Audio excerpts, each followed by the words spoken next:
and not similar in size or shape to the Chinese surveillance balloon that was taken down off the coast of South Carolina last week. So that just happened. I'm sure it's been happening for years. We just found out about it. You know what I mean? Like, this stuff happens. Knew. Yeah. It happens. It's Alaska. Who would want to go out there? Things like this happen in Alaska. So in my normal day life, I talk about Chinese spy balloons a lot, but I don't want to talk about Chinese spy balloons today. I want to talk about football. You talk about them often. Well, I mean, let's be honest. That's why I'm here, Nick, right? I'm here to talk about football. Yes. Okay, so let's start off. If anybody I would go to on this earth to talk football, it would be the one and only Coach Castro. And that's me. I'm Michael V. Castro. I'm here. I'm live with Nick, and we're here to talk about some football this weekend. Exciting time of the year. It's February 10th, 2023. Super Bowl. It's on everybody's mind. Yep. That's why I'm here. Who do you have winning? I'm in this Giants jersey. And, let's just go back a little bit. I'm sorry. Yeah, right. So everybody that I'm friends with in North Carolina, like, oh, you like the Giants? Nah, yeah. Right. And then all my friends in Jersey are like, oh, you're not a real Giants fan because you like the Panthers, right? All my Panther friends are like, you don't really like the Panthers, you like the Giants. So I'm in this miserable world. I don't really care. You know why? Why? I love football. It doesn't matter what other people think. I love football day in, day out. 365. I'm in the schoolhouse at all times talking football about the kids. I got kids coming by that really never play, but this cat daddy looked like he could run the ball. You know how to take a handoff. You know what I mean? So I do this all the time. I love football. Yeah. That's why I'm here. So as far as going back to your question, who do I want to win? Or who do I think's going to win? Who do you think's going to win? Eagles. Hands down, bro. I also have the Eagles. Down. I think that they're too good up and down. If you look at from Jalen Hurts, I think he's every bit as maybe he's not Mahomes, but I think he's got the potential to be as good as Mahomes. From the QB position, but their defense, nasty. I just feel like I always go with inside. the defense. Their inside, dude, is so good. Their tackles, the tackle's good. Their front seven on defense is good. They're mashing people left and right. They might spread you out. Like when you watch this, you like people are looking at stuff because it's so spread out. Their receivers are out here. They're flashing guys in motion, but they're just pulling guards. They're blocking down. They're kicking out. They're turning out. Their linemen are just disgusting compared to other people's in the NFL. And it's across the board. Sometimes you get the center or the tackle are good. No, but these cat daddies are tackle to tackle. And like, how do you stop that? So you're saying that because the athleticism of their linemen is what makes them so that's freakishly if good. We're talking football. Their linemen. Oh, we're talking football. Their linemen get it done, man. They're not playing flag football at Wrightsville Beach, right? No. Their interior linemen are dominant. Their defensive tackles are great. They control the line of scrimmage. Their linebackers can flow. They come off the edge quick. It's gonna be a long day for the Chiefs. You think so? I don't know. You know what I think? I think. What do I know? I don't know nothing. My wife tells me every night, Nick, I don't know anything. I promise you. You know nothing? I know nothing. Michael Castro. Yes, exactly, Mr. Snow. I think if I'm a defensive player on the Eagles, and Mahomes comes out, wins the MVP, I'm just grinding to get after this guy. Right. You're like, exactly. Yeah. And the thing is like everybody's talking about Mahomes right now too. Is like he got hurt. Right? Can he perform? But then they're saying, it's been 2 weeks. This guy's a stud. He's young, right? Yeah. He's 20-something. He's going to heal. Yeah, he'll be I don't know. And of course, Chief fans are going to say, well, their interior line's real good too. Yeah. It's going to be a great game. I truly think the Eagles are going to win. I love what they do on offense. Like I said, how they pull their guards, they block down. Jalen Hurts runs the ball real hard like a running back. I hate to say, but I think they're going to win. They got a lot of players from Bama, so I kind of root for them on that. But do you place any bets? Well, betting's illegal, Nick, and it's not really good to bet. I don't have a guy down here. I don't have a guy. So let's just put it like that. I don't have a guy. Your guys in Jersey? I got some guys up there. Yeah. But the big thing too is like everybody wishes that we just have DraftKings and little stuff like that down here. We can't do it. It's illegal. In North Carolina. Can't do it in North Carolina? I don't think you can do DraftKings. Yeah, like you can't pull up an app and do that. Oh. I don't believe so. Oh, I don't know. I hope not. How do they know? If you VPN into another state, they wouldn't know. Now you're talking way too much. I just know they're going to know. Either who. You're asking me about gambling now. You're jumping way down the line, but this is the closest thing I'm going to do. Okay? This is like wife permission. I'm getting extra money from her. I'm getting the jingle. I'm allowed. We just do a little boxes at the schoolhouse. Nothing too crazy. I gotcha. Friendly stuff amongst staff members. Great time. And the great thing is as you know, I'm also a math guy, so I like looking at these probabilities. We're looking all across the board. So that's the closest thing I'm doing. Nothing much. Some boxes. What you got? Well, I've Why, done. you want to roll some jingle? What you got? I'm down. I'm down. Well, you have a lot. Hell, you got a lot more than me to put on the table, baby. But we could talk. Well, you know, those boxes, though. I mean, I don't. Is there ever a strategy to that? I just fill in my name and I just NBC'd wherever I felt. I asked a couple of kids. I said, "Which box looks good?" It just makes it fun for you to watch, especially if you're not so much into the game. Watching the linemen and blocking down, it gives the wife something to look at. The in-laws, they're anxious now. A lot of non-football fans, but that's the best I'm doing. The Super Bowl squares. Yeah. Well, I mean, so the reason I asked you about that is because I saw this crazy stat the other day. Okay. It was posted on ESPN. It said a record 50.4 million. I'll say that again. 50.4 million adults in the United States. 20% of the population are expected to combine to bet approximately $16 billion on Super Bowl 57. What's that break down to if you divide all that? Per person? I can't do that in my head. I know you can. I just didn't know if you did it. 737. And I just made that up. That's crazy. But I had no idea that it was that many people. 50.4 million people betting on it. It's just a lot of money. Yeah. Why are you surprised at the number? That's a lot of people. There's only 330 million people in the United States. Wait, how many? Like 330 million, give or take a few million here and there. You know, and there's 50 million of them betting on the Super Bowl. And almost like 1/7. And furthermore, here's some. And that's people that you know of. Right. That's true. That doesn't. That certainly doesn't count the your guy up in Jersey. He's not on the Bucks, bro. Trust me, he's not on the ESPN stat. He's not. I promise you that. He's not on DraftKings. No. Okay, so in addition to scores and over-unders and all that stuff, here's some of the other tons of great prop bets, right? These prop bets are fun. Yes. They're a lot of fun. Here's some of the prop bets they have on there. Okay. Who is going to win the coin toss? Okay. Sure. Whoop-de-doo, win the coin toss. Who you got? Eagles. Right. I'll just heads go on Eagles. Are you going heads or tails? Tails on the Eagles. Tails never fails. Okay. Color of the liquid poured on the winning coach. If it's Eagles, it's got to be green, right? It has to be. Mm-hmm. And then we say, Mr. Reed, is he going to get green again to be like, yo, I got you, Eagles? Or is he going to be like, give me some yellow and red because I like hamburgers and that's what I'm eating afterwards? A little mustard ketchup action. I could see him going with that. You know, do you think he gets to call that as a head coach? Do you think he's like, yo, I'm thinking ahead? Maybe. Because you want to think you're going to win, right? You want to start putting it out there the night before. You're talking about it. You're thinking about it. I think I read an article. Let's be honest. I didn't really read it. I listened to a podcast, or I heard somebody say that one time the Packers, when they were getting ready to win that Super Bowl, McCarthy, the head coach at the time, he had everybody fitted for the rings the night before. Nice. How about that? Yeah. I mean, that's a boss move for sure. Right? I mean, to have that confidence. So it's called burning the boats. Burning the boats. Burning the boats. Yeah. I'm not familiar with that. All right. Well, would you like the origins of this? Well, I mean, if you want to. In fact, I do have an assistant at the school. I'm just going to give him a little shout out here, Coach Galloway. Burning of the boats. I'm going to need you to research that for me by Monday morning if you get to this podcast. Coach Galloway, all you need to do is watch this. You're going to get the story right now. Okie dokie. So better watch this, Coach. Here's the story with burning the boats. Okay. So the Greeks, when they used to invade other places, okay, I'm a fan. Right, they would come to shore, sure. And in order to not have an escape, right, to leave no doubt that they were going forward in their mission, they would burn their boats and move forward with taking over the village or whatever they were doing. So glad I'm here today. Yeah, I'm going to use that next week. I hope so. I promise you. Burn the boats. I'm burning the boats. Yeah, we're going to burn the boats at Noble next week. We're going to get the kids ready to go. I love it. All right, the boats. Here's some of the other crazy prop bets. Let's get on it. What will be mentioned during the MVP speech? Team, city, God, family, coaches, team owners, stuff like that.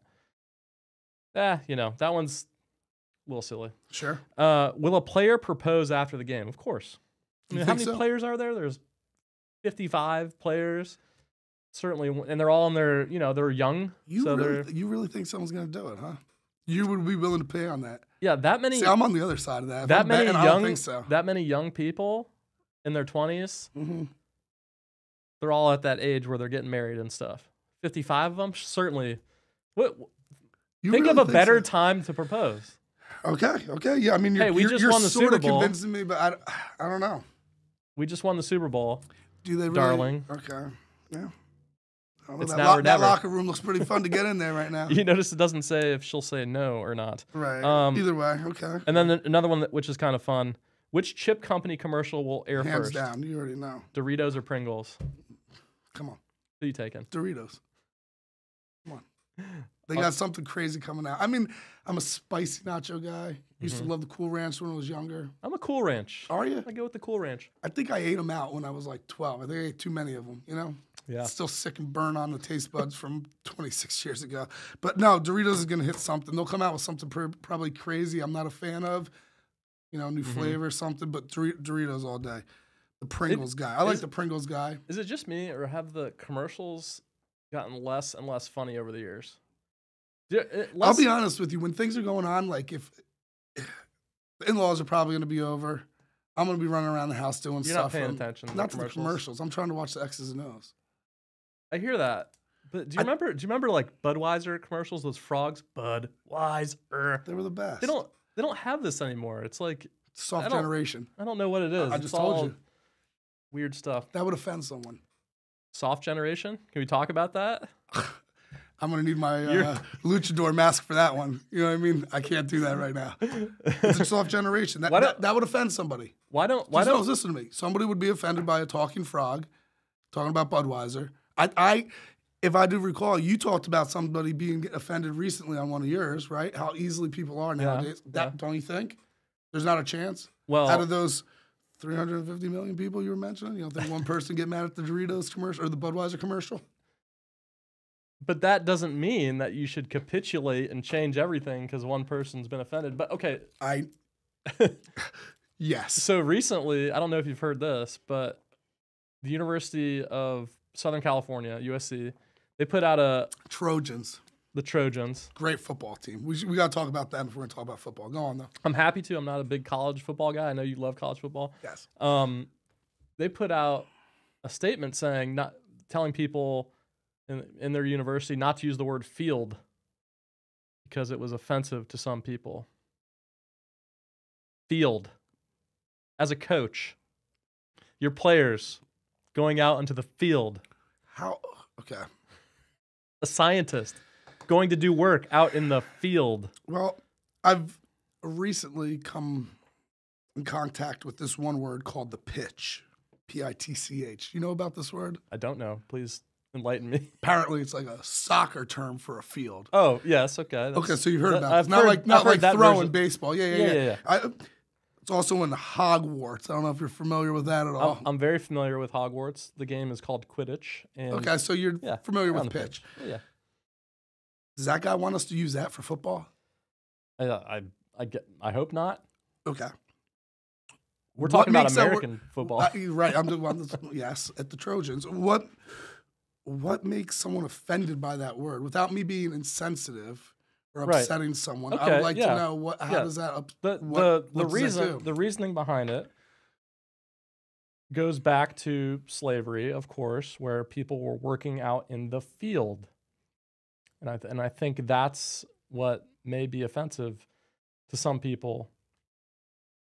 Okay. I think it's a stretch, but hey, that's just me. I guess, kind of going back to what we just said, someone might be upset about it. Someone's going to be offended, and I don't want to seem insensitive to them. Yeah. On some of those things. So, we'll do our best to try to work around that, and we could talk with them and agree to disagree. So I don't know. I'm not in their shoes. Yeah. Let's get back to the field of football. You make me think that I can't say that word now anymore. I know, but you can. You can totally say it. I'm going to say it. You can totally say it. Yeah. Field. Okay. Well, that's Sorry, just USC. Field.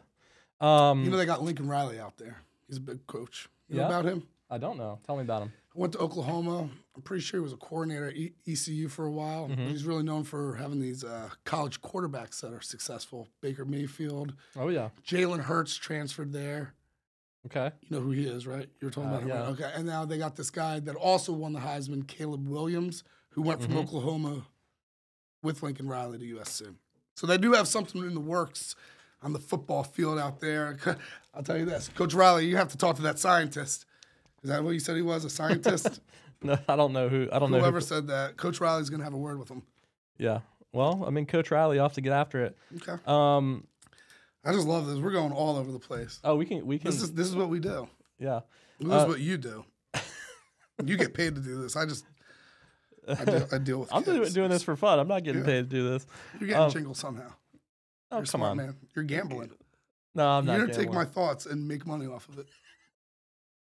You don't think so? Your thoughts on your boxes over there, which you just admitted, have no I didn't say rhyme money or off reason. this. There's a strategy here. All right, let's go. What else are we betting on? Okay, so all right, that's it. That's it with the prop bets. Okay. I wanted to ask you something though. We could talk more about the Hall of Fame and all that stuff, and later on, I really want to talk about youth sports and get into that. Sure. But just Super Bowl's on top of my mind, so right. So we'll go through We're that. all over. But I wanted to ask you about this tweet that Skip Bayless put out, and do you know? Have you heard about this? I heard some of it, but I don't know. I'm looking down here. Is this what I'm reading here? Yeah, go ahead, tell me about I it. gave Tell you the some notes listeners. there. Yeah, go ahead. Let's hear it. I hate place kicking, which should be abolished from football. What say you, football coach? So then he just wants to go for 2 points every time? Is that what he wants? Yeah, he wants instead of an extra point and instead of a field goal, we're just going for it on fourth down every time? I guess so. I need punting. to know. I need to know more of his thoughts, I guess. Well, I've read a few of his tweets on this. Okay. And basically, he just thinks that football should go down to the football players, and what he's saying is that kicking field goals and whatnot isn't, that's not a football play. I don't know how I feel about that because there are special forces, special teams, and all of them, right? We're kicking off, we're punting. There's some sort of aspect of kicking in the game. I believe years ago, the goalpost was even on the main goal line. They moved that puppy back 10 yards. They've made a lot of adjustments to make the game safer on kickoff.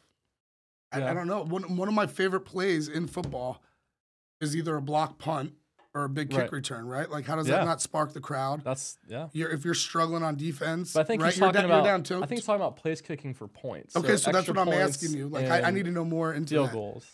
Right. So on fourth down and 20, he wants you to go for it. Yeah, or punt. Right. And then after a touchdown, what are we doing? Are we automatically calling it 7, or are we going for 2? I don't know. I don't know either. I don't. You asked. We'll have to get Skip Bayless on the horn. Well,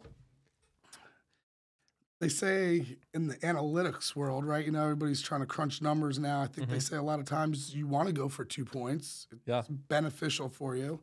When I was the head coach of the middle school at Wallace, right?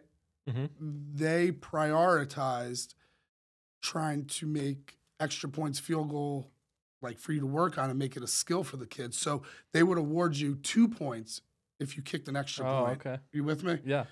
So that would make me as a coach say, hey, we're going to work on snapping, catching, kicking, because there's a value in it, right? Here in New Hanover County, it's 2 points or 2 points, 1 point's 1. If I got someone that could block and turn out and block down, and I'm going to run the ball and get 2 points, right? Right. So that's just like, football coaches talk. I think there's an importance to it, right? Like a long field goal. I mean, we've seen Super Bowls. We've seen games won that way. I think there's an importance. There's a skill to it. I think that's his point is that, you have these two teams, right? They're in gridlock. They're in overtime, right? And isn't that the beauty of it, too? An extra point? What happens if they blocked it? Well, what if they blocked it and returned it? What if they missed it and they caught that ball and they returned it to the house like Alabama lost to Auburn the one time? Right, but I think what he's saying is that it comes down to this person, right? He's part of the team. You got to block. You got to catch the ball. I get that, but it comes down to this person kicking a ball through these posts as opposed to the nitty-gritty football plays of, blocking and running backs and wide receivers. Everything that I love and I've been talking about since I've been here, right? Blocking down, kicking out, all the running the ball. No one's talked about passing the ball yet, right? I think the forward pass should be outlawed in middle school and high school. Just to be honest with you, you can put that on record. The forward pass should be outlawed. A wise man from Wallace, Coach Scrantz, actually just told me that one time. We just like running the ball. Like you said, it's the nitty gritty. It's maybe something. Maybe Mr. Bayless has something there. Maybe we should get rid of the forward pass and the kick. How about that? No, you like throwing the ball. Well, back in the day, they didn't have the forward pass. I know it was great back then. What? No, okay. I think it would just be so boring to watch. Oh, these people hand the ball off again. Would it? I think so. I don't know. Maybe on Sunday the Eagles will prove you wrong, Nicholas. They had those weird leather helmets. So the Eagles, they just run option basically. That's their whole plan. They do a bunch of different stuff. They throw the ball, but if you watch their linemen how they move, they do a lot of traditional wing tee stuff. Okay. Which is like old school football, which people don't like. Gus Malzahn did that in college, but he made it nifty and he called it like the pin and pull when they had Cam Newton. Right. So everybody was, oh, that thing's fancy. No, it's just like wing tee at a gun. And that's kind of what the Eagles do. Is that how you make it as a coach? You just come up with another name for the same plays? I don't know. I coach middle school. What do I know? Right? Yeah, but you've coached high school. No, I'm nothing. I don't know. Those guys are so inventive. I try to keep it simple, but going back to what he was saying, Skip, I don't know, man. Like we'd have to really ask what he meant by that. Yeah. So if you're asking me to get rid of the extra point or just field goal in general, no, I do like it. I like there's return aspects of it. I like the potential of blocking it. There's a strategy into incorporating, hey, are we going to go and get that field goal? Is that going to come back to play? You check out these squares, right? Someone got a 1 and a 0. I hope somebody hits a field goal. You know what I mean? You can't get 10 with a touchdown. Yeah. Unless they score 70 and not have a 0. That'd be a heck of a Super Bowl. That'd be a lot of points in the Super Bowl. That's what I'm saying. So I don't know. Like I said, yeah, I don't know. Did you happen to catch a little bit of the Bucs-Cowboys playoff game? While we're talking about place kicking. I'm pretty sure this was a little late at night. Wasn't this getting on like the 8 o'clock game? I don't know. I think dude, it was. I go to bed. It was a Monday night game. Oh, yeah. Then forgot about it. I know like the place kicker for the Cowboys missed a bunch, right? And then he made some. Mm-hmm. He was on fire for people were ready to get rid of him. He didn't just miss a bunch. He missed 3 extra points in a row. I've never in my life. Is Skip Bayless a Cowboys fan? Do you think this is why he might have said it? Well, he could be. It deepens. I did not watch a whole lot of it. Like I said, dude, I'm a terrible fan, really. I just love football. I didn't see it. Gotta look back. Yeah, you should check it out. My question was, okay, this kicker, he misses 3 field goals, extra points. Misses 3 extra points in a row. What do you do with this guy? He's been good for you all year, but 3 extra points? I mean, these are – how long is it? Are you asking me in the game? Yeah. You take him out? You put it – you just go for it? 2, I guess, right?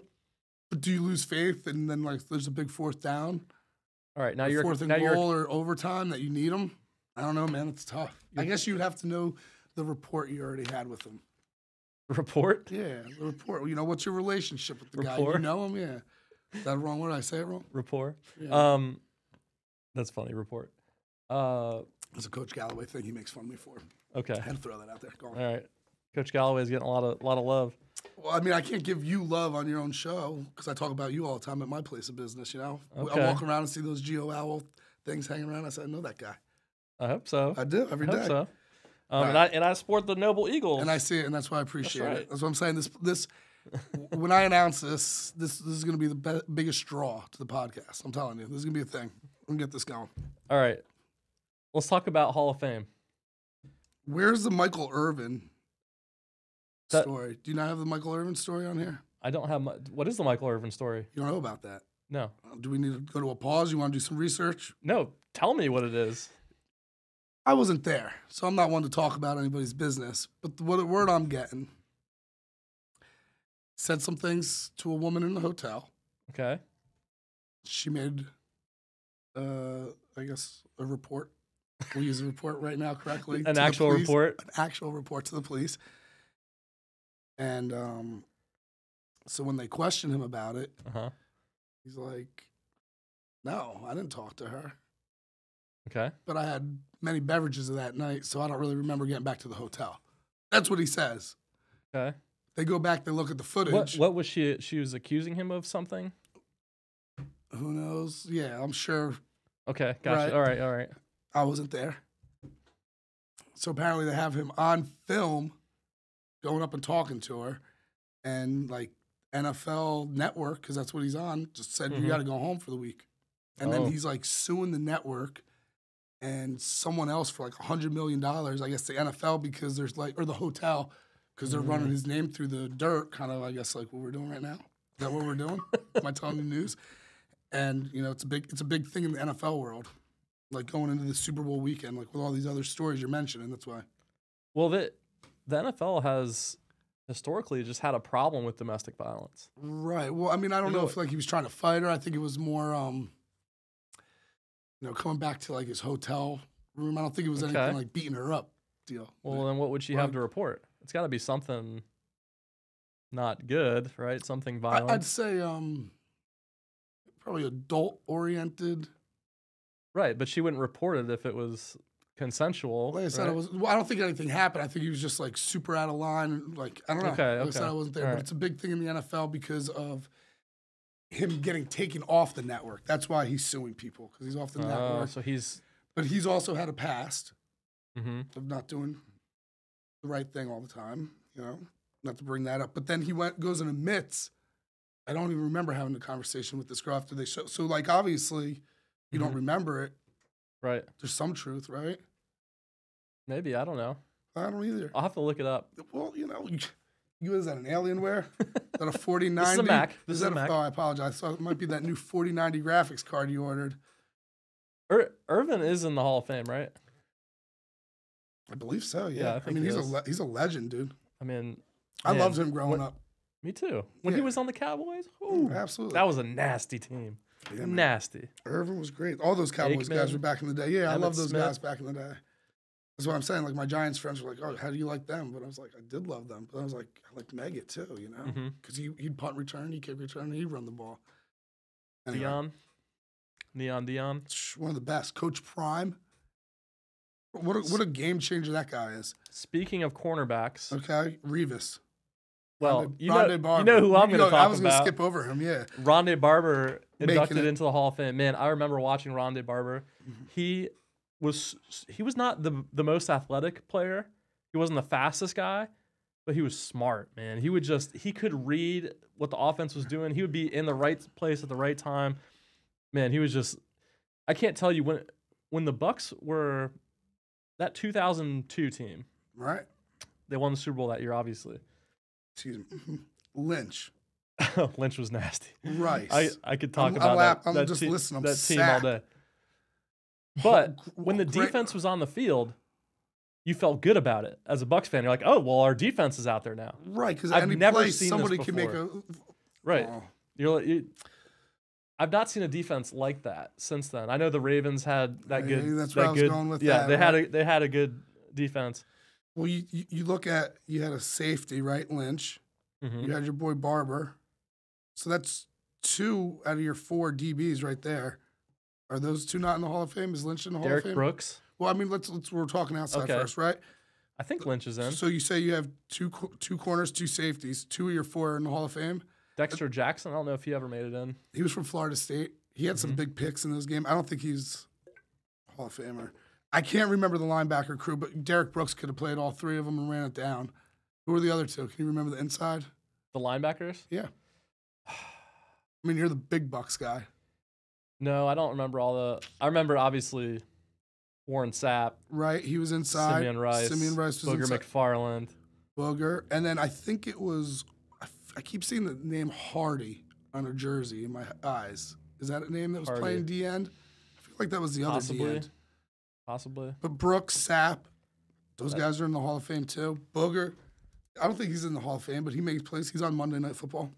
What a team. That team was nasty. Yeah. And Rondé Barber he wasn't even the best defensive player on that team, but man, he was good. And all those other guys made him great. Yeah. Right? So he could be that lockdown corner, and if not, Lynch is over top. Yeah. Are there any players in the NFL right now that play and hit the way Lynch used to hit, you're not allowed. That you're not allowed. He would come flying in. There would just be a blur of red flying in from outer space and just nail whoever's got the ball or whatever. Anybody. The guy was just a rocket ship. And what's he doing now? He runs the San Niners. Francisco. Yeah, he's Look at that team. He was sick. The only reason they aren't in the Super Bowl is because of their quarterback situation. I mean, that team was stellar in all areas. Right. Their defense was outstanding. Offense was outstanding. The only reason they're not in the Super Bowl, in my opinion, is because their quarterback situation. Well, I mean, the Eagles lumped them up. Right. Yeah. Right. Because they didn't have Garoppolo and... Well, when your offense can't do anything... Trey Lance, is that the guy's name? Their quarterback was, I think, Purdy. Right. That was like the backup. That was the third one. And it was Garoppolo, the Italian. Yeah. Everybody loves that guy. Right? Because he's Italian. And, let's be honest. And then the draft guy, it's the younger guy. I want to say Trey Lance. Could you look this up? I mean, you got... Sure. You don't want me on my phone right now. 49ers quarterback, Trey Lance. Is that the name? 20 years Trey ago. Lance, yeah. Yeah, I can tell you, the third guard of the Cardinals back in the day. Like, I can't tell you players anymore. That's why it's great we can write some things down. So, yeah, they're down to their third quarterback. Good program, the Niners. Doing good. Going back to where we were, Barber, the Bucks. You want to talk about any of these other Hall of Famers? Revis? Darrelle Revis.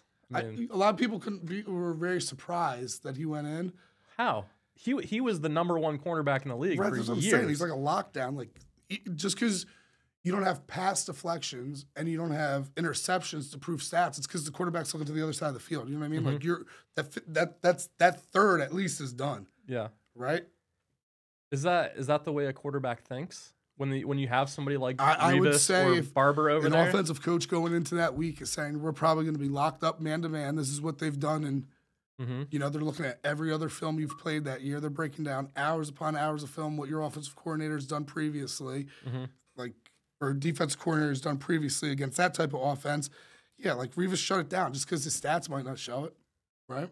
Who's going to throw it that way? No one's going to plan to throw it. Yep. We're going to try to single our best receiver, maybe. Yeah. In your opinion, who do you think is the best corner currently in the league? I didn't even tell you. You don't know? That's how, what kind of a football coach are you? Not a good one. I'd have to, I guess, go to Madden. You are a good football coach. I know you are. I appreciate it. I hate when you say that. No, you'd have to go to Madden and look at all the 90s, right? Like, I don't know anymore. Yeah, I got you. But it's in Madden, so. Right. And, I mean, they know. They update it weekly. DeMarcus Ware was the other one? Great outside linebacker and end, right? Like, he kind of created that edge pass rusher position, Yeah. Good Hall of Fame class. I don't know who this. Okay. Yeah. Okay. I was like, who's this Hall of Famer? No, that's the dude that got the Monday Night Football. If you have so what do you think about this? So this guy Damar Hamlin, he's playing defense for the Bills, makes a tackle, he gets up and immediately falls over, and we find out later he's got he had a cardiac arrest. Scary, right? What do you think about that? That's wild. I mean, it's like. What's going through your head if you're a coach and that's one of your players? What are you thinking? Besides the obvious, which is I hope praying, he's okay. Right. I mean, I heard the Bengals coach did a great job checking on him in the hospital, just doing everything correctly. You figure normally people be so mad. Oh man, this game's canceled. They're shutting it down. But I was literally crawling into bed. I'm like, what is going on? I was like, perfect time to go to sleep. I woke up the next morning. I was like, oh my God, this is wild, right? Like, I did not know. I had no clue. Like I said, I'm going to bed early, dude. Yeah. Right. And then you figured if another human being, right, not young man, stud, Greek freak, genetic God-looking dude, right, major athlete, normal person probably not going to make it, right? Is that what we're saying?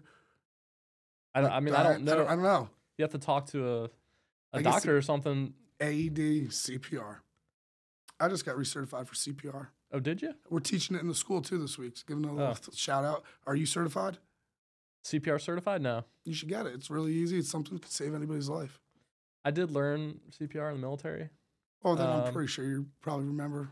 I don't carry the cert in my pocket. Sure. I mean, it's been a while. But I mean, you're familiar with it. You could do it. You give compressions if you needed to. Could you help save? I mean, you could save this guy Tyler over here, bro. I could totally do CPR. I'm pretty familiar with it. Okay. Tyler, are you good on it? I didn't know there were certifications for it. Is it like an actual? I guess when I say I got recertified, maybe it's to teach it.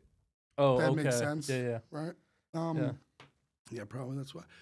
I can also patch a bullet wound and put on a tourniquet. So that's pretty intense. You learn that in the military as well. Right. Okay, so we're good on the CPR thing. We just wanted to give a little shout out about that. It's important for all our young youth to learn. Yeah. Right. Save someone's life. Especially the young youth. Right. That's what we're here for. The young as youth, opposed to the old youth. The old youth. Yeah. I'm with you. You can edit that one out, Tyler.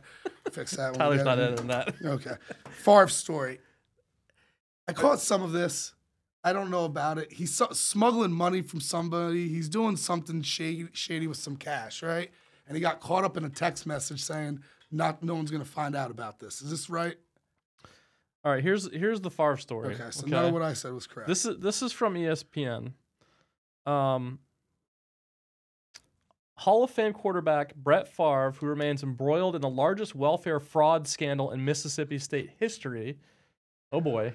Filed 3 separate defamation lawsuits Thursday against state auditor Shad White, as well as national sports commentator Shannon Sharpe and Pat McAfee. This is the lawsuit right here. It says, Favre's lawsuit against White, whose office first discovered the fraudulent spending that ultimately led to criminal charges against 6 people, accuses White of shamelessly and falsely attacking Favre's good name to advance his political career. Favre has not been criminally charged. This is crazy stuff. I mean, come on, this is Brett Favre. I have no idea. Do you remember something about Mary? Yeah, just hair gel. What about Brett Favre? Yes. I don't know. It's just wild that all these other people are involved in it. Like I said, I heard something about he got caught in a text message. That's how it came out. I was listening to WFAN The Fan this morning. Boomer Esiason, Greg Giannotti, they were talking about this, so that's why I was trying to get prepared. Okay. Yeah, I got nothing on it. I don't know, but he's always trying to find his way back in the news. Brett Favre? Yeah, I think so. Do you remember when he was retiring and not retiring and retiring and not retiring? Right? You can't hate the guy for that. No, I hope Tom Brady does that, and I hope he comes back and plays for the Bucs another year. Well, the rumor for him was the Dolphins. There's rumors of the Niners, the Raiders. It's all speculation. Speculations. Okay. Yeah. Anyways, all right. So moving along to, I want to talk about. I want to talk about football a little bit more before we go into like youth sports, right? Okay. So, as a football person, right? What type of qualities do you want to see in a young player? Like, what are you looking for writ large? Like, is it all physical? To win, we're looking to put the best product on the field, to do what we got to do. To keep kids in our program, we had over 50-something kids this year on the middle school team. It was insane, dude. You should have seen the locker room. I had some kids a lot of kids. Bro, you really, I can't explain to you how insane it was, but it was great 'cause I had so much support, and the parents knew that I cared and I wanted to teach the great game, right? So for winning, we're putting the bigger, stronger, faster kids. This is why you're here. Yeah. Because this is why I love you. Okay, talk to me. You love football. Yes, I know. And you love kids, and you can connect with them. You can. Yeah, I've seen you. Well, I appreciate you can do it on a way that I don't think most adults can. But I feel like question. It's some of the best times in my life, if I really reflect, is that middle school time. It was a wild time. School. Yeah, it really was. It was just a great time. And, if I really reflect, it's because it was a time in my life I was finding out how great football was. And not only football, but I'm just going to give this a shout out because I didn't see it on your list. I think it was down a little lower, but professional wrestling too, like World Wrestling Federation, AEW, like that was a time in my life that I was really growing off of those two sports. Okay. So, as you're saying, I'm connecting with the youth. Like I can see it in these kids that they're loving, they're growing, whether they love the music or their arts, their math. Like, yes, I'm trying to connect with them. But yeah, like those kids, like I said, we had like kids in sloppy helmets, black helmets. We were using Laney High School uniforms to practice in, showing up in games. But the kids that wanted to learn and just wanted to be a part of the team, like that's what was important for football. Like I'll take anybody in the school. I tell them all the time, we're not going to cut you unless you act up, stop listening to me, or don't love it. Like if I'm just babysitting you, like go home, or like don't wear the uniform. Like I guess hang out if it's that bad at your house. You want to hang out with us, right? Yeah, I'm willing to help you out. But as far as me like trying to teach the game to anybody, I'm telling you, man, like we just talk football all the time in there. At least I try to. So when a kid comes to you and says, "Hey, coach, I want to play football," I mean, what's your first question? Do you have everything on Dragonfly Max? Because unless you have your physical and insurance, you cannot participate in the sport. Okay, other than that, past okay, that. well, come on out. Let's go. Get some cleats. Give effort. Do you watch football? Have you ever played before? What makes you want to play? I have girls that have played Pop Warner before that want to play next year at the middle school. And I said, okay, sure, if you want to play. At the middle school level, can girls play? Or sure, I mean, it's Title IX, right? Well, Title IX, I just don't. And they're allowed. Yeah. When I was in Wallace, I had a girl that played.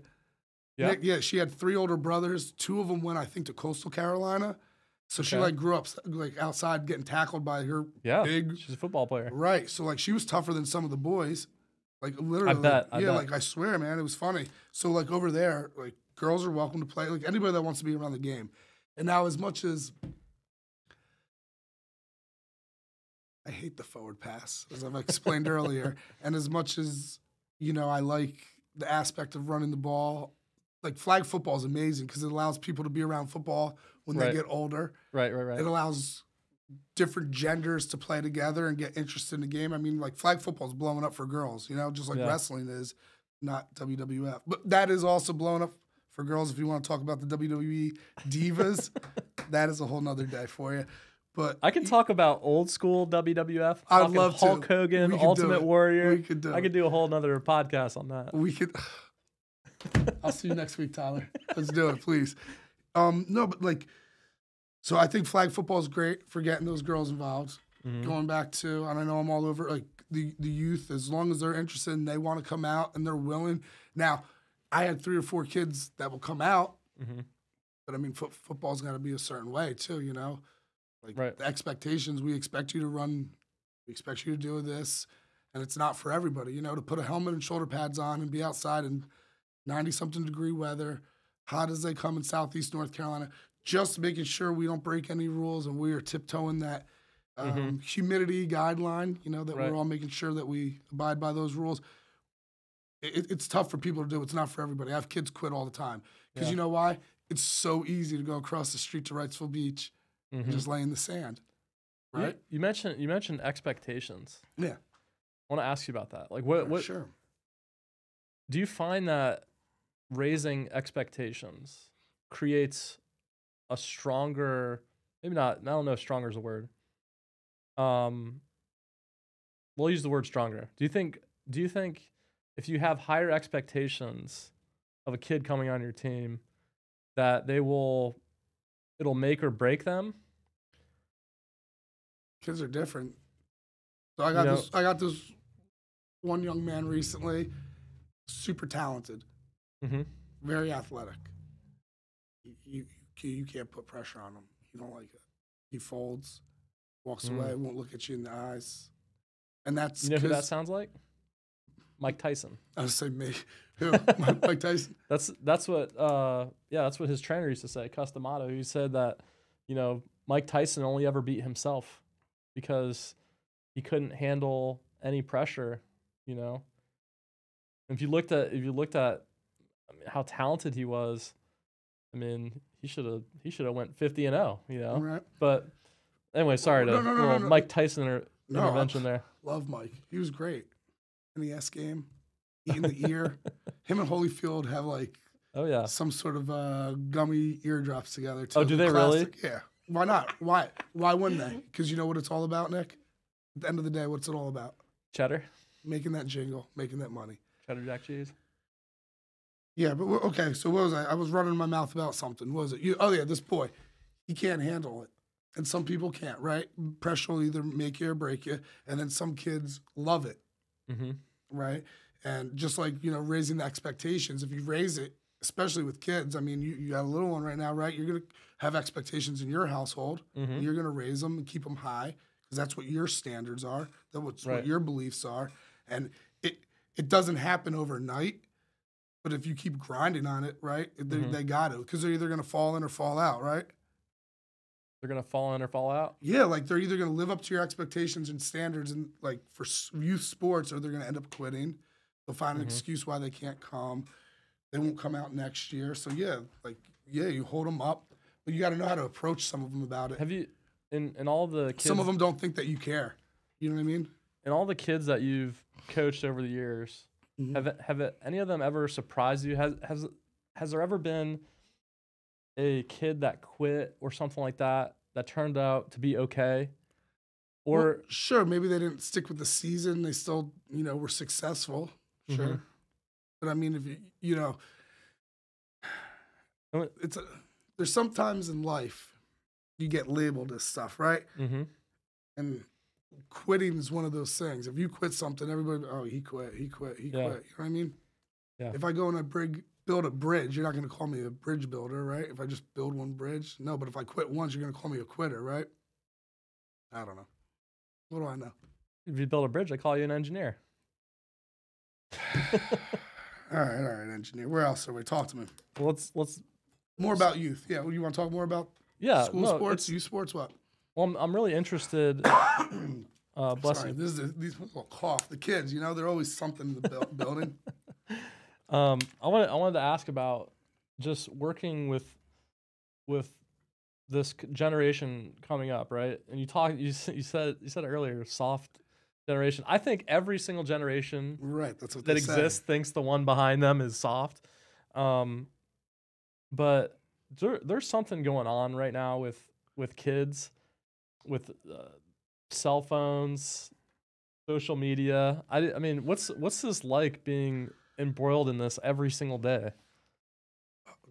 I can't explain it. You would have to literally come and walk around the building and see what it's like. Like as an adult, I feel I get addicted to this sometimes, right?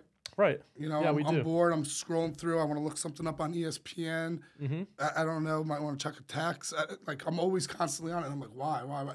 You should see how the middle school kids are, dude. Like they can't put it away.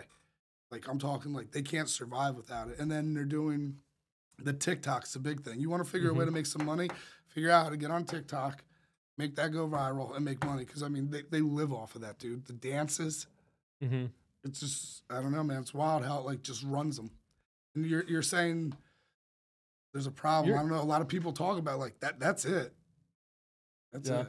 There's a problem for everything. But at the same time, it's the best thing for everybody, too, at the same time, right?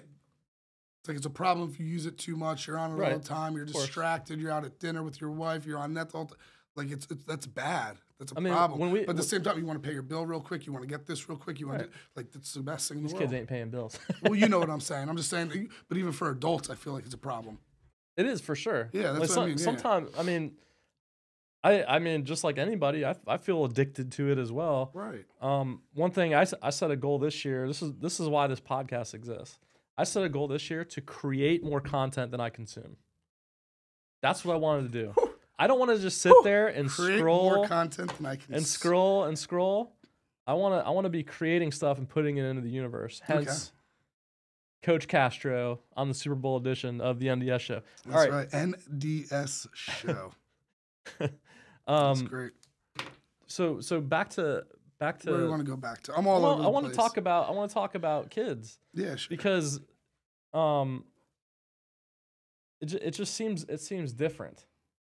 It seems different. I think when we were kids, a lot of people say everybody. I'm sure this is about what you were about to say. Everybody went outside and played, right? You knew where everybody was because the bikes were in the front yard. If everybody was playing Nintendo 64, everybody was crammed in the same room, right? It's different. Kids go home, they get on their own device. Mom, dad working. Well, Stay home, watch your little brother. You're on your phone all day. That's fine. That's how you can babysit. That's how you control it. I don't know. No one wants to go to each other's house. They have their own system, right? It's the internet. It's part of it. The kids don't go to each other's houses anymore? I ask kids all the time, you go and hang out at this dude's house? No. You go and no. Who do you hang out with? Just kind of stay home on the weekend. And now that's not everybody. Right. You know, some of the kids that live on Wrightsville Beach, they walk outside, they get on their skateboard, and they go to somebody's house. You know, those are Wrightsville Beach kids, a little different. But I'm telling you, man, it's not like, you know, for me, on the Outer Banks growing up on the summer, like, you knew where everybody was at because there were 7 bikes in the front yard. Right. Everybody was getting ready to play manhunt at night. You know, like that. In Tom's River growing up, you knew whose house they were at because all the bikes were there. We're getting ready to go play football somewhere at the park. Yep. Go play basketball at the park. Yep. They don't do that like that anymore. Even my athletes, I'm like, oh, you guys don't go to the park and play? No, not really. They'll go to a gym. They'll be on AAU travel teams. Okay. Everybody's on a travel team. You know why? Why? Because coach gets paid extra money. Oh, okay. Oh, yeah, you come on the team, it's $150. You come on the team, $150. Everybody wants to do that travel stuff. Okay. So I think that's a part of the generational problem. I think when COVID hit, how it hit, being out of the school system, that's a problem. For sure. That's a problem. For sure. Those are the problems. I mean, it's simple. Yeah. My thought on just not being around kids every day, right? I think you have a very you got a young one? Yeah, we got 2 at the house, but I'm not like school is a million kids, right? You're seeing how they socialize, you're seeing how they don't socialize apparently. So I'm just curious to know, are we raising the next generation of psychopaths because they're all not socialized properly? I mean, you can't say that. I mean, some of them still break out and do social stuff. They'll drop the phone, but I mean, like I'm telling you, in the hallway, you'll see it, dude. Everybody's on it. You're on it right now. Somebody's at my front door. It popped up on my watch. I didn't even ask for that. What are you getting? It's Ring doorbell. Amazon delivery? No, I don't even know what it was. Somebody at the front door. I don't want you to think that it's wrong, like that they don't socialize in that aspect, but I mean, I'm telling you, like, it's just what they do. And if they do socialize, they put it right here, and then 3 of them up are dancing. All 3 of us are up and dancing. Okay. Yeah, it's crazy, man. I'm not doing any TikTok dances. I don't know how to do any of them. Do you have a TikTok account? I do not. Okay. I do not. I stay off of social media in most aspects. I'll look at some recipes, maybe a couple of collectibles, some football stuff, but other than that, not on social media. I like it. I like Facebook for the birthday updates. Yeah. At one point when birthday updates were coming up, I was removing people from my, like, I didn't talk to for a while. And then I was kind of like, that's maybe not nice. I don't know. Yeah, well, you know. Anyway, no, I don't have TikTok. I stay off. I don't have Snapchat. No, okay. So you stay away from all the social medias?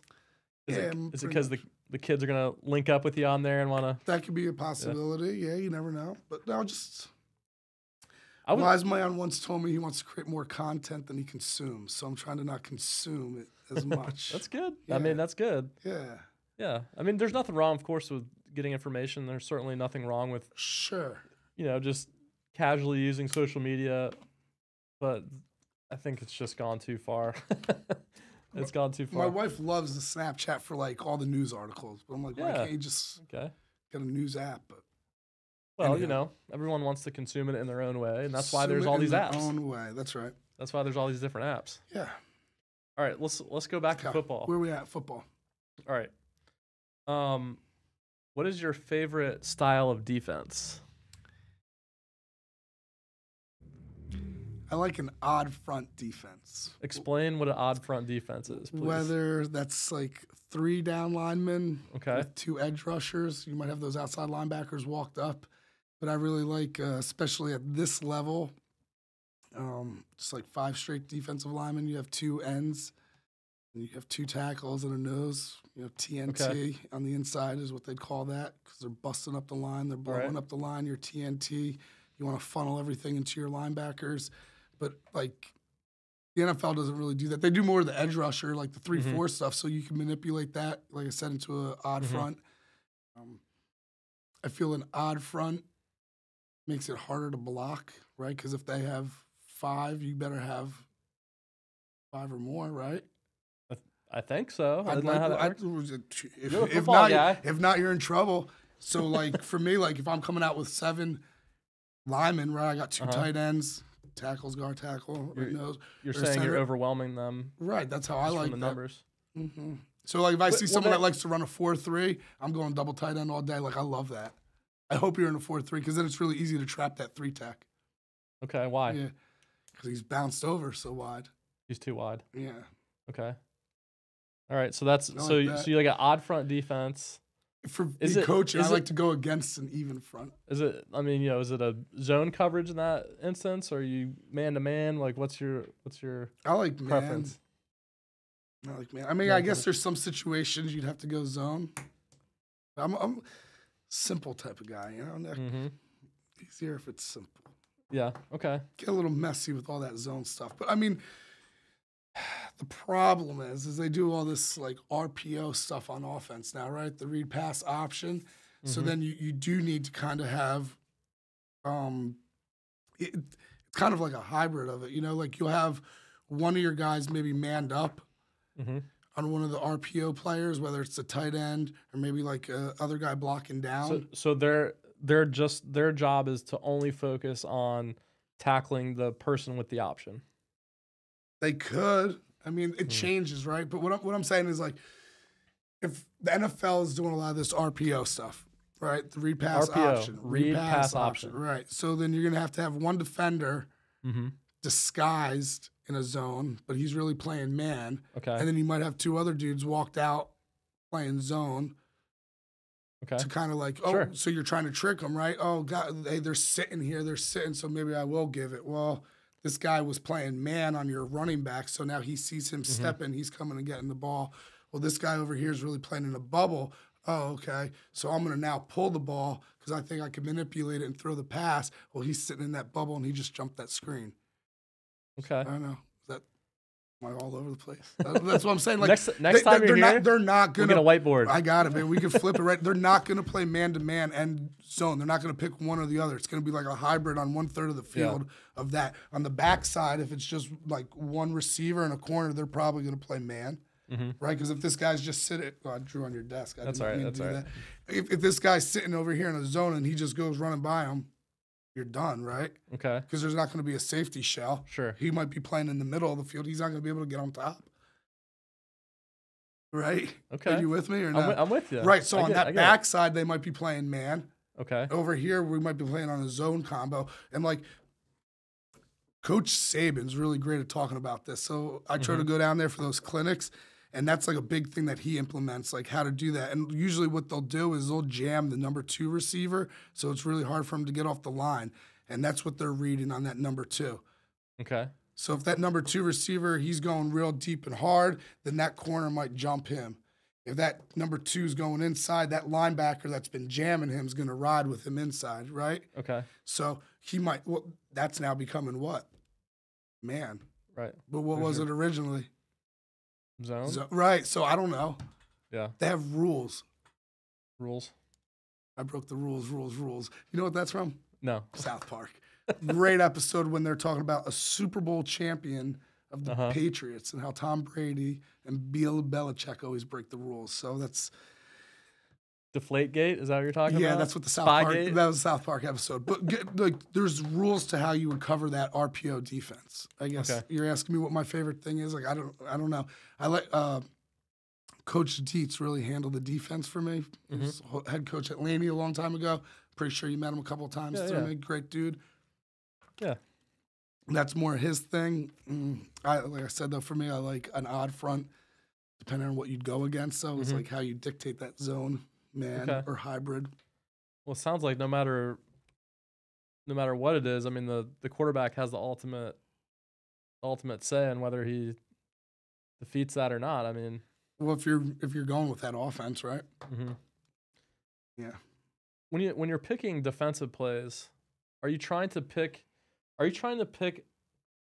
a play that is opposite what you think the offense will pick, or are you picking a play that is generally good in this situation? Like, are you picking a third down defense, or is it, I think they're going to run the ball here, so we're going to stack the line?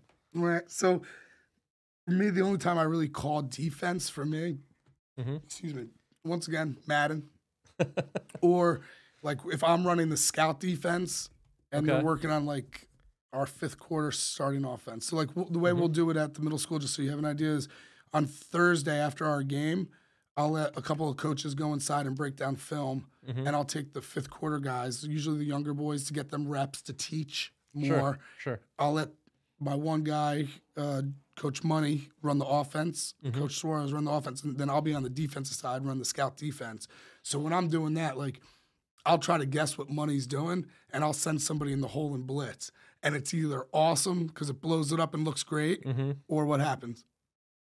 I don't know. I look stupid because I completely missed. I made the wrong call, and they score a touchdown. So, like, I think that's why defense is fun. Like, if you could try to guess them and catch them. Right. But I like offense better because, like, there's rules to our offense. Like, if we do this, this, and this, we're going to score on you no matter what you guess. Yeah. That's how I look at it. Why don't more teams blitz from the cornerback position? Is it too easy? I like that. Is it too easy for the quarterback to pick that up? Probably in the NFL and, like, higher levels, but, like, at lower levels, I like that a lot off the backside. Especially nobody's blocking them. Right, and especially if you have, like, a outside linebacker that could run and sprint real quick and catch that guy if he's running a slant or a hitch, or if you have a safety that can sprint 10 yards and get over top, especially depending on where they are on the hash. Like, I love blitzing on the backside. Like, so for me, if the ball's on the left hash, I know my safety can get on top of that receiver, that linebacker could cut that window off in the slant. Oh, dude, I'm coming so hard off that backside end. No? Yeah. You lost me. I'm trying to draw the play in my head. And you got me. We're gonna have to. This is what we're gonna do. We're gonna have to be drawing the plays up on the screen. We will do whatever you want. Over it. I hope I get invited back. When you see all the views and the draw and the jingle that you make, Tyler, I'll be back. We'll see. No. Where else are we? All right. So I want to ask about. I'm surprised this thing hasn't blown up yet. Preference about option quarterback versus a pocket passer, and this is why I asked this question. Okay. You always see the hype train around when there's a new quarterback that can run option and things like that. So like Jalen Hurts, right, is an obvious good example. But it seems like Cam Newton, right? It seems like these option quarterbacks after a while, it seems like it just fades. It's not there after year 5 or year 6. I'd say it's a lot of the wear and tear. Getting hit like that, right? They're just too banged up. But if you're making your all Madden team, right? Or who are you putting at quarterback? Is it a pocket? You want to know who my first pick is if I do fantasy draft and all Madden? Yeah. I find the youngest offensive lineman that's in the top 97. I think there's this guard for the Colts I did recently. I don't know his name, but I think he's like a 95. I feel like there is a tackle maybe on the Cowboys. You start with your lineman. Right, because that's what I'm telling you, man. It's all about that. Even if you have a great quarterback that can sling it all over, if you can't block, he can't pass. He can't sit there. That's what I'm doing, but I'm psycho, I guess. But if you had to pick between a pocket passer and an option quarterback, Tom Brady or, Mahomes. Well, not that Mahomes can't be a pocket passer. Of course he can. Sure. Who are you taking? It just depends. I have to see the rest of the puzzle. Okay. Right? I mean, the quarterback is such an important position, especially in the NFL. They make it such a high priority. They kind of revolved around the game. They've adjusted rules for him. So I guess, sure, you take the youngest, best pocket quarterback. But they're not pocket quarterbacks anymore. They're not just like one-dimensional like that, right? Like everybody can kind of move that's young, right? Like who's come out recently? Daniel Jones, he can kind of move. Joe Burrow, he could move. Yeah. Jalen Hurts could move. Tua could move. I mean, so there is an aspect to all of them being able to move. It's not like what's his name on the Bills? Allen. Josh Allen. He can move. Oh yeah, he's big time. That's what I'm talking about. Okay. Like he's got a lot of hype right now, but he gets hit a lot. Brian Leftwich. Brian Leftwich. That was Byron Leftwich. Yeah, he was a pocket quarterback. Remember, one time when he was at Marshall, he broke his leg, and they like carried him on the field. Oh yeah. And they let him play with a broken leg in the game, bro. Because his lineman could block, and he's just zipping that around, right?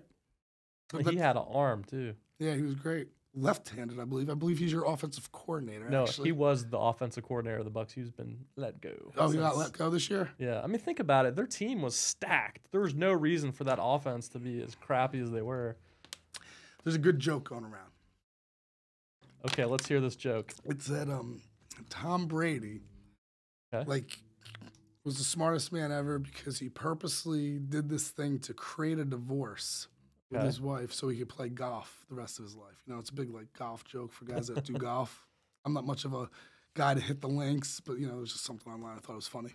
So what you're saying is that Tom Brady. I'm not saying. I'm saying this is what people are saying. Tom Brady played another season of football to upset his wife, so that he could get a divorce. Correct. And move on with his life after his playing career. And just play golf all the time. That was the joke. Yeah. Okay. Well, I mean, there's obviously no truth to that. It's just, the internet. I thought it was comical. Okay. Hate golf, though. You a golf guy? No, I suck at golf. Yeah, I'm terrible. By hole 9, I'm usually throwing the ball. It's fun. I like going out there just like anything else, but some people love it. Like love it. I like contact sports. I grew up playing hockey, actually, even though I grew up in Florida. I'm talking adult now. I'm not talking when you were younger and you had some youth and you could take a hit. I'm talking now. Yeah. Do you like golf? I mean, I like being out there, I'm not one of these people that has, $4,000 clubs and, the latest, greatest driver and all that stuff. I don't know. I figured you had a nice little golf driver with technology that could get that ball in there every time you hit it, The GOL stuff. Anywho. All right, where else are we? We back on track? We're going to keep moving? Where do you want to go next? No. Where are we going next? Well, I wanted to, still on new sports? Are we moving forward? You talked about that one player. Yeah. You said, he didn't like it. Any pressure that was applied. Are there any other interesting stories or players that stick out to you, like where football either impacted them, changed their life, made a positive impression? For kids that I've coached, I mean, I just think you don't have to drop names or anything. I'm not gonna. I just know them. There's this one guy that I coached and taught with for a long time. I'll tell you, Coach Jeffers. He would just do so much for kids, take them home, feed them meals. Whether they were a good athlete or not, he'd keep them on the track team. I mean, we had some kids that would really refuse to do anything really track-wise. Like some kids would come out and say they're going to throw. They didn't do anything, but they just wanted something to do. Right. And he would really help them. And I think helping them be a part of a team and working with other kids, because being on a part of a team, you're not, in life, you're not going to, oh, man, I don't know who that is. It's Wilmington number. You're not going to be the best always. You're not going to be the worst always. It makes you work with other kids that are the best, that are the worst. So, being on a team's great. So I think a lot of those situations, looking back up in Duplin County, for sure, I think a lot of kids got a lot out of being a part of the team, whether they were the best or not. Right. So I think it's very impactful. And they say scholastic sports is the number one thing that keeps kids in school. Sports? The number one thing? Yeah, we have more kids that are enrolled in athletics than, the Battle of the Books. Right. Math counts. Drama. I mean, that's what it is, scholastic sports, Yeah. No, that makes sense. Yeah. That makes sense. I don't know who that was. It's interesting. So, I get a lot of phone calls. You're so addicted to your phone. You can't even put it down. This is the first time during the podcast. I mean, let's go. I'll be Holy second moly, time. Coach Castro. I said second time, and I thought it was my wife. So this is. You hear me? I thought it was Mama Sita. I understand. And when she tells me to call, it's time to go. All right, we'll have to continue it from the phone. You can't upset Mama Sita. No, I don't do that. I'm not in the business of ever upsetting that woman. I don't blame you. No. I don't blame you. Violent. She's the boss, right? Yeah, it's like that is like professional wrestling in the household if that goes wrong. Is that when you put on your luchador mask? No, that's when Prince Charming, Luna, and I run. Okay, that's what we got. No, I'm just joking. We are a big professional wrestling household. Yeah. And since you keep bringing up wrestling, at one point I was really sitting back and thinking about what I did and what I do love more, like football or wrestling. And I really, it's splitting hairs. Really? It really is. But we're talking about professional fake wrestling, right? We're not talking about. I don't know what that means. You know it's not real, right? What are you talking about? No, but the seriously, WWE, okay. they're not. They're acting. It's made up. You know this, right? It's not made up. Mike, it's made up. It's not made up. There might be a story going on, but it's not fake. Okay. Well, I mean, that could be another podcast, another time. But either way, where are we at in this football world? We're calling Eagles. We're calling Eagles, but or do you want to go back to wrestling? No. I wanted to ask about. So you talked about the kid who you know can't handle the pressure. What's the difference between someone like that and you coach Javonte Williams, right? The running back for the Denver Broncos? Yeah, I was on staff with him. I was not his position coach. Right. When he'd come out to special teams, I'd break the huddle and do things like that. I was not his running back coach. I was blessed to be around him. He was on the track team, though, when Coach Jeffers and I were doing track. And just kids like that are different. What's different about him? Like, what did you see? I'd say he was comes from a great family, first and foremost. Mm-hmm. Has an older sister. When you say great family, like mom and dad are very involved. Mom's a teacher. Okay. Dad runs a barbershop, and I'm not sure exactly what else he does, but just great parents, always involved. So So the parents are involved. House coming, your home atmosphere is obviously the foundation. I feel like he also now obviously I guess talking for him, so it's not fair, but I feel like he's very spiritual, religious. I feel like that led him down a great path. Mm-hmm. He loves football. He worked hard, so I mean you could just see that difference. He cared about his grades. Could you tell? I mean, obviously he was talented in high school, but could you tell like, hey, this is someone that could make the NFL at that age? I couldn't personally. Maybe there's some other guys on our staff that thought he cut and ran really well, did some things differently.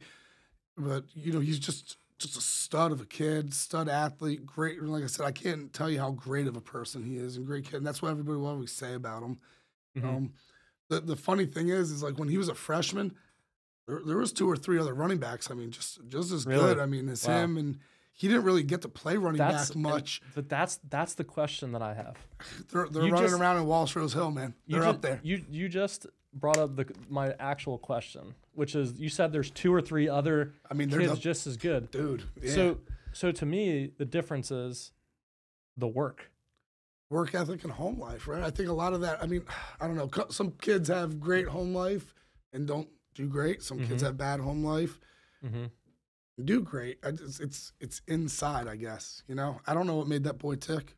Yeah. I don't know what made him keep going, but from watching from the outside, he was not in my Math 1 class. He was like in Math 2. Right. He was in all upper level classes, super smart. So worked hard on and off the field, obviously. Oh, dude, he was like valedictorian.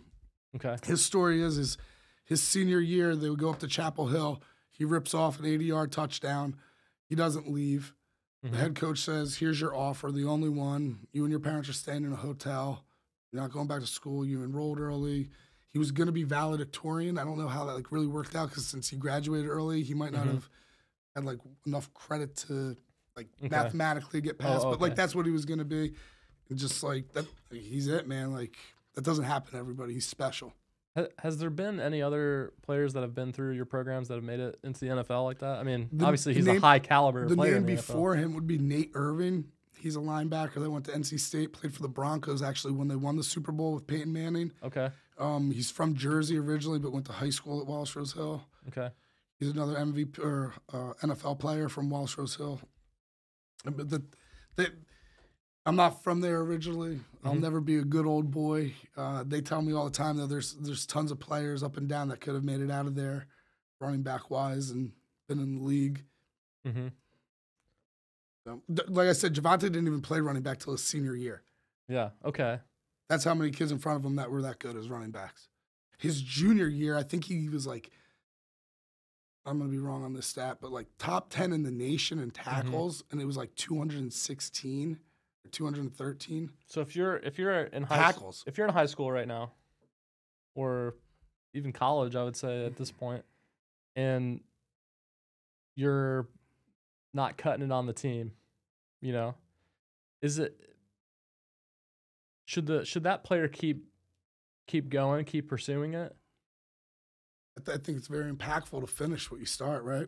Mm-hmm. I don't think you should quit in college. I don't think you should quit in high school. I mean, if you're in college, I think there was this story.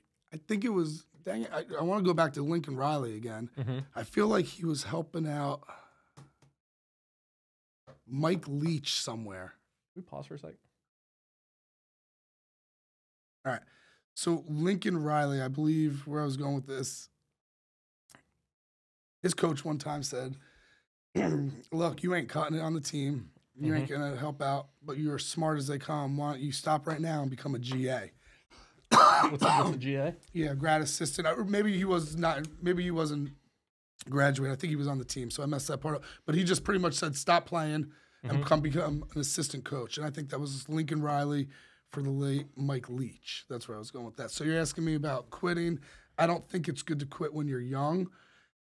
If you have an opportunity that opens other doors and is better for you and your family and everything like that, like in this situation with the Lincoln Riley, sure, right? Step back. What do you think about the push to kind of stop kids from playing football because of the injuries, concussions, things like that? I tell parents all the time, your kid can get just as hurt in soccer. Like I watch kids play soccer and like body each other so hard, right? Mm-hmm. Kids in baseball get hit with the ball. Like, I don't know how baseball players could sit in the box, watch someone throw a 90-mile-per-hour ball at them, but they won't put on a $300 helmet, $200 pads of shoulder pads and tackle someone, right? Like, that blows my mind. Mm-hmm. Basketball players break all types of ligaments all the time, right? Broken knee, tear ACL, ankle. So, like, kids get hurt, adults get hurt doing everything. So, that's usually what my argument is to mamas, but mamas are going to be mamas and do what mamas do. Mm-hmm. You know, there's this one kid at our school. His dad played baseball or basketball at Chapel Hill. The granddad did the same thing, baseball, basketball. He's like the top athlete in our school. Okay. His mama wouldn't let him play football. What am I supposed to say? He did cross country, does basketball. He made the soccer team. He's going to do baseball, and they'll probably let him be on the team just because he's such a great kid, an athlete. Yeah. You know, but like, what do you say to a parent? The way I look at it is like this: nothing good happens in life without a little risk, and in some cases, a lot of risk. You know, whether that's football or starting a business or trying for that promotion. Sure. Like it doesn't matter what happens in life. You have to take risks. If not, the biggest risk that you can take is to take no risks. Right? I mean, think about, you know, sure, how many people out there go their whole life and they never take a risk, and they go through life and they're thinking, I could have done this, you know, and they're full of regret. I'd say out of those 350 million, a lot more than that are betting. There's a lot of people right? that are like that. Yeah, man, that's sad and scary to kind of think about, right? Mm-hmm. So I kind of look back and say, like, you know, what if, or regret this, and I'm like, no way, dude. Like, things are so great right now. I'm so glad I did this. I am so glad I did it. So I think that's like a negative way to look at it. I try to only pollute myself with positive stuff. Pollute yourself with positivity. Pollute myself with positivity. Yeah, I don't know. That's crazy. God, now you got me thinking. Am I regretting something? Right now? I hope not. Regretting not going home right away and eating. No, I'm just joking. Yeah, that's scary to not take risks. And I think when you get to do sports, you're taking risks, right? All the time. Like, you're making a decision in a game, you're trying to get better, and that helps you later in life as an adult take on those risky situations and handle them better, right? Mm-hmm. You know? Yeah, I think about sports are a great way to also see leadership in action. You know, one of the reasons that I really, I think a lot of people should consider the military is because of this reason. The military will expose you to great leaders and awful leaders. You'll get exposed to those two things, and you get to make the decision. Sorry, I'm getting text, but I'll get rid of that. In the military, you get exposed to both things. So when you enter the business world, the professional world, you know what kind of leaders you're looking for to either join, forces with, as you like to say, special forces. Sure. So having that exposure to leadership, I think sports does the same thing, because, it's not just the coaches. The athletes on the field are leaders as well, right? I tell the kids all the time, like, the team can only go as far as you guys. Like, I need 8th grade leaders. Like, I could bring it every day to practice, but one day I'm going to be low and, like, Monday blues. Like, I need 8th grade leaders to bring it and be intense all the time. Like, you need that. And I say 8th grade leaders just because I guess, like, that's kind of who you look at the football team. But I tell kids all the time in the school, like, you don't have to be an 8th grader to be a leader. Like, there's 6th graders that know how to do the right thing, that, like, very positive. So, yeah, I mean, leadership, you could definitely see it, and that's what's great in the youth sports, too. You can see, once again, who's going to make or break. Well, I think there's a lot to learn just generally about life, about being around people, working with people. You get exposed to a lot of different personalities. That's the team aspect that I was saying, man. You're never going to be the best all the time. People are going to be better than you. People are going to be worse than you. There's going to be, like, dude, I wish you could see the chemistry on the team. Like, I had 2 kids this year that you would never think would be buddies. And at the end of the year, they were hugging and dapping up, and it's just like that's what's special about sports too, especially football. I feel like all walks of people play football, right? Love football. Yeah. I mean, it is. Sports are a great way to build relationships, and especially for young people, they need that. Like you talked about, they're all on their phones the whole time. I can't think of a better reason for someone to play sports than, just get them away from the phone for 5 seconds. Do something athletic. Move your body. Do something. Movement is medicine. That's what we tell them. You got to keep moving. Yeah. All right. So, 4th quarter. All right. Your team has the ball. Noble. We're talking about right now. Your team has the ball. 4th quarter. There's what team? What team? Your team. I don't care. Your team. It's your team. All right, 4th quarter, your team has the ball. There's a minute left. They're on their 40-yard line, okay? I'm on my own 40? Yeah, you're on your own 40-yard line. Okay. You take a timeout. How many do I have left? You get all your timeouts. Well, I just took one. I got 2. You got 2. Okay. I'm not necessarily asking you about timeout. I want to know what situation I'm in. You're asking me a question. I'm trying to write down notes so I can give you an answer. This is how a coach thinks, right? Yeah. You want all the variables. Yes. What I'm asking about is what do you tell the players? What's the motivation? Are we losing? What's going on? Oh no! Are we up by 50? I'm laughing in the huddle. I want the Coach Castro halftime speech to get the team back on track to win the game. 4th quarter and 1 minute left. Okay, but what do you tell them? What do you say? I don't know, because I hope not to be in this position, because running the ball with 1 minute left in middle school is tough. So we ran into that problem a little bit this year at one point. Just tell them to believe in each other. These things work. We practice this all year long. We're better than them. You only got to block this person. Do your job. Believe in each other. This is fun. Make a memory. Enjoy this moment. I don't know. Depends on what's going on. Like, you didn't really give me a whole lot of settings except I feel like you just had a menu of I need to know what's going on. Rudy speeches ready. Well, you got to be ready, right? I don't know what everything else is happening. You're not giving me a lot to work with. Okay. All right. Are we down? What's the is there anything you can actually say to motivate someone? And here's another question. Do you think that actually makes a difference? Because when I watch sports, I see both, let's say football, for example, they always do there's some linebacker and they're saying, we're going to go kill them. And they do, have their little chants and stuff like that. And they do it on both sides. Sure. Does that make a difference at all? That's my question. Everybody's does this different, positive motivation, this like hype, like does it actually do anything physiologically to make a difference to to the athlete. Probably. Yeah, right. Someone's going to benefit from it.